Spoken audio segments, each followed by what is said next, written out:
ये पैसा गरीब का था, गरीब को जो मिलना चाहिए था, लेकिन फायदा बिचौलियों के माध्यम से, ठेकेदारों के माध्यम से अन्य बहुत सारे लोग उठा लेते थे। एनडीए सरकार ने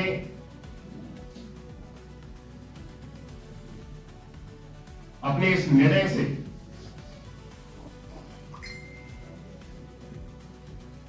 इस तरह की चल रही जितनी भी खामियां थी, जितनी भी समस्याएं थी, जितना भी भ्रष्टाचार था, इस पर पूरी तरह से रोक लगाने का काम किया है। आदरणीय प्रधानमंत्री नरेंद्र मोदी जी ने साफ कहा है कि गरीब को काम चाहिए, दिखावा नहीं।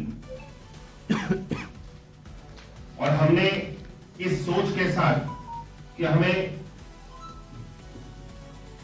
गरीब व्यक्ति को रोजगार के माध्यम से, काम के माध्यम से सशक्त बनाना है, इस सोच के साथ विकसित भारत जी राम जी अधिनियम 2025 लाया गया।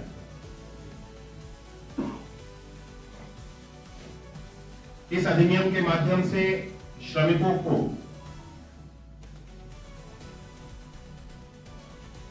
एक 125 दिन का कानूनी रोजगार अधिकार मिलेगा। वहीं 60 दिन तक अतिरिक्त रोजगार की गारंटी, 7 दिन से अधिक, यानी कुल 185 दिन सुनिश्चित काम इसके अंदर देने का प्रावधान किया गया है।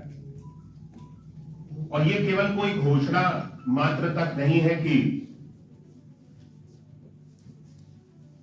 हम इसे घोषणा समझ लें। ये डबल इंजन सरकार की, भाजपा की, एनडीए की सरकार के द्वारा लाया गया एक कानून।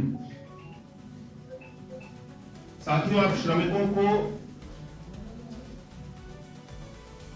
अगर काम नहीं मिलेगा तो उसके लिए किसी ना किसी व्यक्ति को जिम्मेदार ठहराया जाएगा और उससे जवाबदेही भी तय की जाएगी।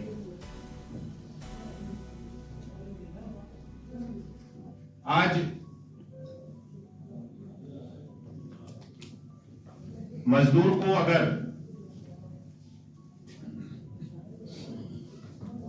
15 दिन तक काम नहीं मिले तो इस कानून के अंतर्गत बेरोजगारी भत्ता देना उसको अनिवार्य है।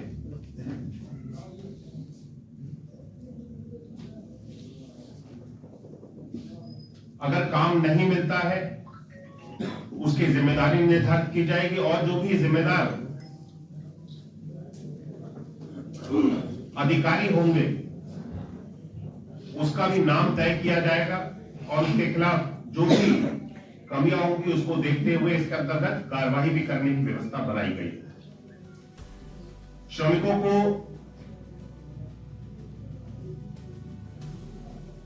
भत्ता कब तक देना है इसकी भी समय सीमा तय की जाएगी। ये मोदी जी की सरकार है और मैं सुनिश्चित करना चाहता हूं कि सरकार में जो कहा जाता है वो करके दिखाया जाता है। अब कोई बहाना श्रमिकों को उनका हक दिलाने के लिए कोई भी बहाना नहीं चलेगा। और अगर भुगतान में देरी भी होती है तो इस कानून के अंतर्गत व्यवस्था की गई है जो उसका ब्याज होगा वो भी सरकार देगी। और पहले की जो व्यवस्था होती थी, ये व्यवस्था तो हमने इस कानून को बना करके लागू किया। और जो पहले व्यवस्था होती थी,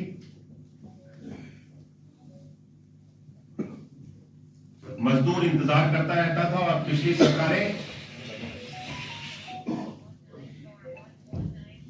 चुप रहती थी। वो बस श्रमिकों, पिछड़ों, वंचितों के कल्याण के झूठे वादे तो करती थी, लेकिन जब डिलीवर करने की बारी आती थी तो सरकार बैकफुट पे चली जाती थी।